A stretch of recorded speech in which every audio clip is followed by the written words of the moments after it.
Welcome to the Banking on Education podcast. Today's special guest is Angeles Lopez, and I wanted to talk to you. Well, tell us what you do here, other than you're usually behind the camera, so this is very interesting. Yeah, I am the marketing specialist here at Gulf Coast Educators. I've been with Gulf Coast for 9 years already. Has it been 9 years? Wow. Yeah. What else have you done at the credit union? I started at our League City branch as a part-time teller. Then I went full-time whenever we started the ITMs. So then I moved to Pasadena, and then from there I did business development, and now I'm in marketing. Okay. And what's your favorite part of your job? Probably the creative aspect of it, for sure. You guys and your team is very creative. Yeah, thank you. I like sitting in the meetings and feeding off that creative energy. Yeah. But one of the things I wanted to talk to you about is your side hustle. Mm-hmm. I know a lot of younger people now have side hustles, Mm-hmm. but you've got a really interesting one. Go ahead and tell me more about it. I am a professional makeup artist, so I do all kinds of special events, weddings, quinceañeras, photo shoots, and it could be any kind of photo shoot, maternity, it could be, business shoots, any kind of special event that you can think of. How'd you get into it?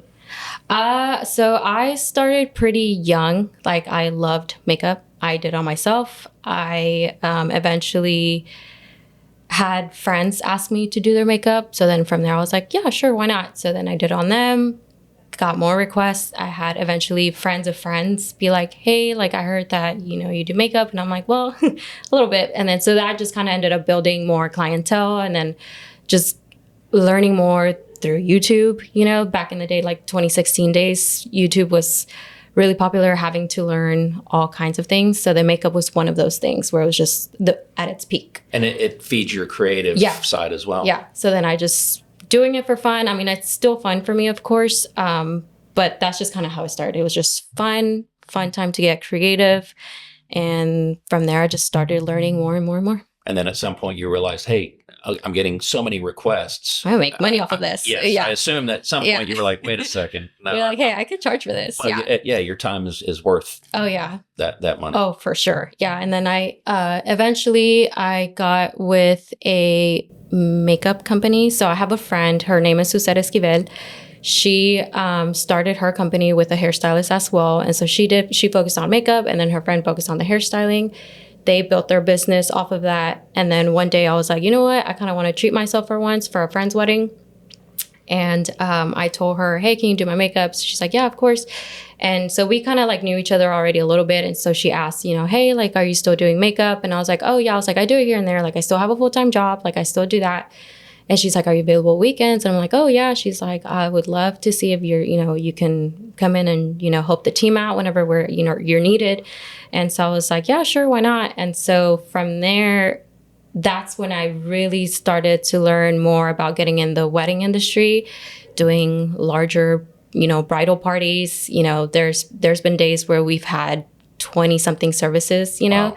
So it's intense, early days and long days for sure. I think the earliest I've ever had to be like at a venue was like 5 a.m. Oh, wow. And it's like an hour away. So then I'm leaving my house at 4 a.m. to be there by 5. And then I'm not getting home till like maybe 4 p.m. later that day. So what advice would you give somebody if they're considering, a side job that it sounds to me like part of it is you're passionate about it, and that probably helps. Oh, yeah. That's definitely the biggest key, is doing something that you truly enjoy doing.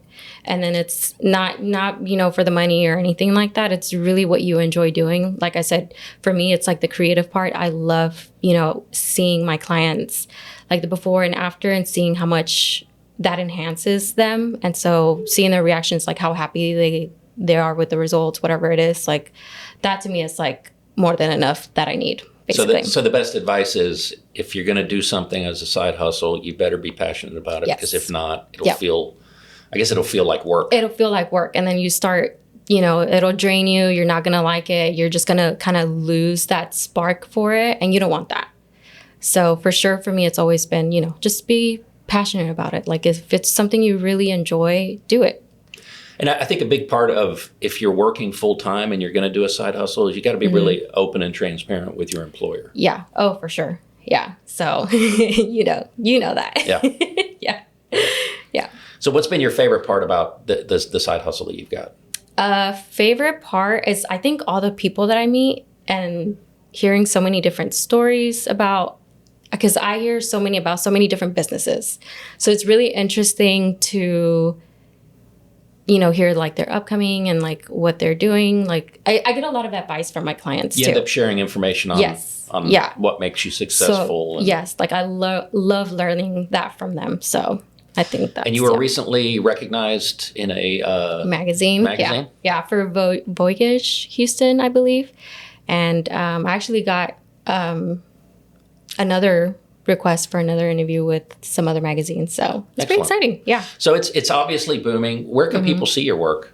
On social media. They can find me on Instagram mainly. It's called Angie's Glams with an underscore at the end.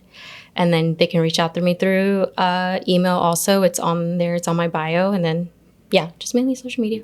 Working on a website too. Okay. I'm still working on that. So that takes time because, I think that's another great thing about being in marketing.